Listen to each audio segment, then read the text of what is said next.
મહીસાગરમાં chemical dumping site સામે ચક્કાજામ જોવા મળ્યો છે। ડમ્પિંગ સાઇટ બંધ કરવાની ઉગ્ર માંગ અત્યારે હાલ ઉઠી રહી છે। પાણીના તટમાં લાલ પાણી આવી ગયું। લાલ પાણીને લઈ ફેલાઈ રહ્યો છે રોગચાળો। ઘરે ઘરે માંદગીના ખાટલા જોવા મળી રહ્યા છે। ત્યારે અનેક આંદોલનો બાદ પણ કંપની બંધ નથી થતી। લોકોના સ્વાસ્થ્ય સાથે છેડા કરવામાં આવી રહ્યા છે। અમદાવાદ લુણાવાડા હાઈવે પર ચક્કાજામ। પોલીસે લોકોની અટકાયત કરી છે। ડમ્પિંગ બંધ નહીં થાય તો આંદોલનની પણ ચીમકી ઉચ્ચારવામાં આવી છે।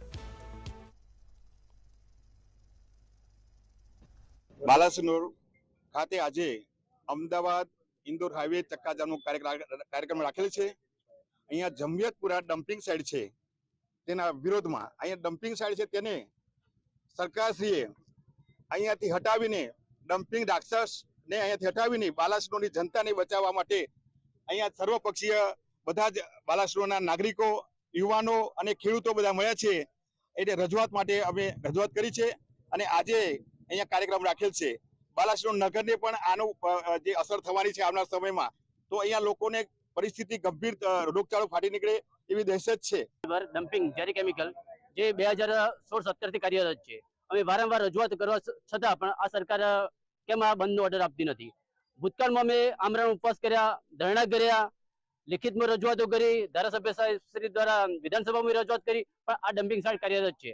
અમે તારીખ 17 તારીખે આવેલું કે તારીખ એક સાથે ચક્કાજામ કરશું। આજે અમે બાલાસિનોરના યુવાનો, તાલુકા સભ્યો, ડેલિગેટો, સરપંચો, તમામ પક્ષના કાર્યકરો ચક્કાજામ કરવા માટે તૈયાર છીએ। તાલુકામાં 2017 થી કાર્યરત ડમ્પિંગ સાઇટ જમિયતપુરા ગામે આવેલ છે, જેના લઈને આજ સુધી ભૂતકાળમાં પણ ઘણા બધા આંદોલન કર્યા છે અને જે ખરેખર પબ્લિકને ખૂબ જ નુકસાનકારક છે।